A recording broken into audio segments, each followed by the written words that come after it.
Hello guys, BLC here at ngayon ang topic natin ngayong video na to ay kung paano ba natin may input yung ating NBA 2K21 Next Gen main menu LaMelo Ball sa ating NBA 2K21. So ayun nga guys, kung gusto nyo masubukan at ma-input sa inyong NBA 2K21 itong NBA 2K21 Next Gen main menu LaMelo Ball, ituloy mo lang yung panonood sa video na to at sundan yung mga gagawin natin para mapagana at masubukan nyo na rin ito sa inyong NBA 2K21. Pero bago tayo magsimula, kung gusto mo yung mga ganitong tutorial, huwag mong kalimutan i-click yung subscribe button at isama mo na rin yung notification bell para ma-update ka kapag meron akong bagong release na video. So ang una natin gagawin ay i-download na muna natin yung files na kailangan natin para mapagana at ma-input na natin ito sa ating NBA 2K21. So punta lang kayo sa description ng video na to at hanapin nyo yung link ng ating NBA 2K21 Next Gen main menu LaMelo Ball. So click lang natin yan.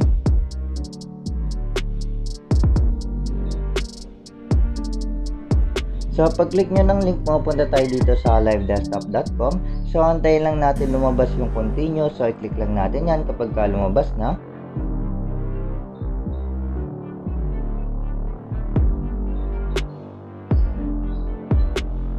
At pagdating naman natin dito, antayin lang natin matapos itong countdown. At kung na-experience nyo hindi nag-start yung countdown, air-refresh nyo lang yung page para ma-refresh din yung countdown. So, yun nga guys, kapag tapos na scroll down lang natin, hahanapin lang natin yung get link. So, pag nakita nyo na yung get link, i-click lang natin yan. So, pag-click nyo ng get link, mapupunta na tayo dito sa ating media file. So, ito na yung ating Next Gen main menu LaMelo Ball. So, meron lang siyang 1 MB. So, napakaliit lang yan guys. So, i-click na natin yan para mag-download. Yan, downloading file na. So, saglit lang yan matatapos guys, no? Dahil 1 MB nga lang yan. So, ayan, kapag tapos na mag-download yung ating ma-download yung ating file, so ibabak na natin to. Pupunta na tayo sa ating Zarchiver. Ayan, pagdating natin dito sa ating Zarchiver, pupunta lang tayo sa ating download. Ayan, so pagdating natin dito sa ating download, hanapin lang natin yung file na dinownload natin. So sa akin nalagyan ko ng separate na folder para mas makita natin yung mabilis natin makita yung file kapag nag-extract na tayo. So para hindi na siya mahalo sa ibang files ko, no? So ayun nga guys, ito na yung dinownload natin na Next Gen main menu LaMelo Ball. So ang gagawin natin ngayon ay i-extract natin ito. So click natin yan, piliin natin extract here. Ayan, so pagtapos nyan mag-extract, may lalabas na folder.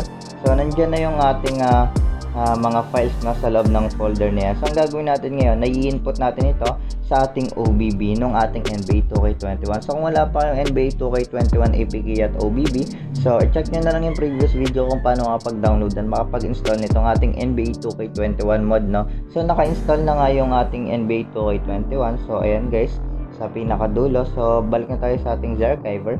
So naka-install na siya, no? So ang gagawin natin, pupunta tayo sa ating OBB. So punta tayo sa device memory, Android, OBB. So hanapin natin yung OBB ng ating NBA 2K21. So click natin yan.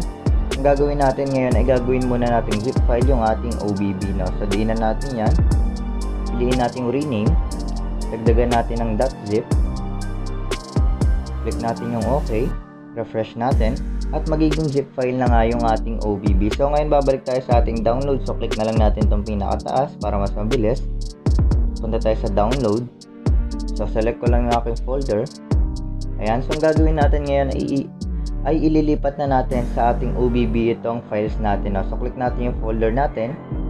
Ayan, so unahin na natin yung ating UI pics. Click natin yan. So isa-select natin itong lahat, no? So click natin yung 3 dot. Piliin natin yung multi-select. Piliin natin yung tatlo. Piliin natin yung check sa baba. Piliin natin yan. Piliin natin yung copy. Click natin yung pinakataas. Punta tayo sa device memory. Punta tayo sa Android, OBB. So hanapin natin yung OBB ng ating NBA 2K21.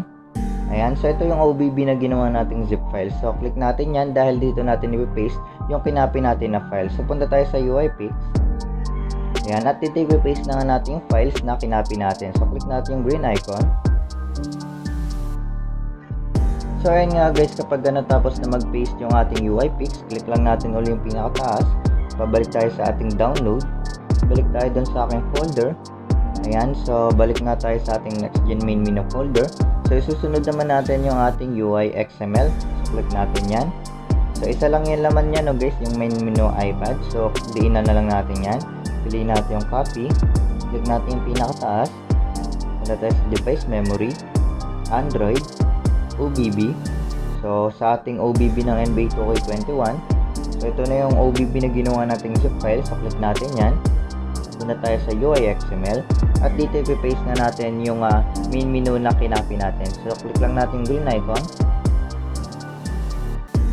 So ayun nga guys, kapag natapos na mag-paste dito sa ating UI XML, babak na natin ito at ibabalik na natin siya sa pagiging OBB. So day na natin yan, piliin natin rename, tanggalin natin yung .zip,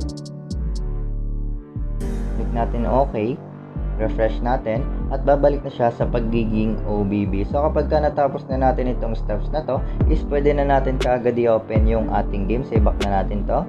So close ko lang yung aking data. Ayan. So punta tayo sa ating game. Ayan. So inaan ko lang. So ganun lang guys yung gagawin natin, no. Ilalagay lang natin yung mga files sa ating OBB, no. So wala na tayong kailangan pang gawin kapag na-paste na natin yung mga files natin doon sa ating OBB. So antayin lang natin itong loading screen para makita natin kung na-input ba or mag-show ba yung nilagay natin na main menu ng next gen, no, Lamelo Ball. NBA 2K21.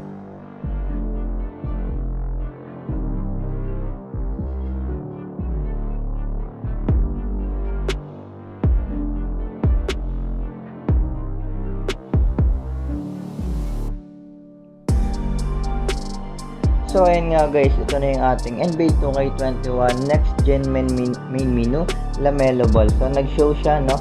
So check natin yung iba, no. So main menu lang ito guys, no. Kaya kapag click niyo yung play now, so babalik pa rin siya sa dating team select, no. So return natin, check natin iba, click natin black top. Yan. Return. Ayan, sa my career. Return. Ayan. So, yun lang yung nakiklik, no. Ito yung nasa gitna. Yung 2KU para sa game settings, tsaka manage roster. So, i-back na natin to. So, ngayon papasok tayo sa ating game, no. So, hindi naman tayo gagawa ng gameplay. So, ipapakita ko lang sa inyo na maglo-loading ito, no. Na hindi siya mag-force close kapag nagsimula na kayong maglaro. So, click natin yung play.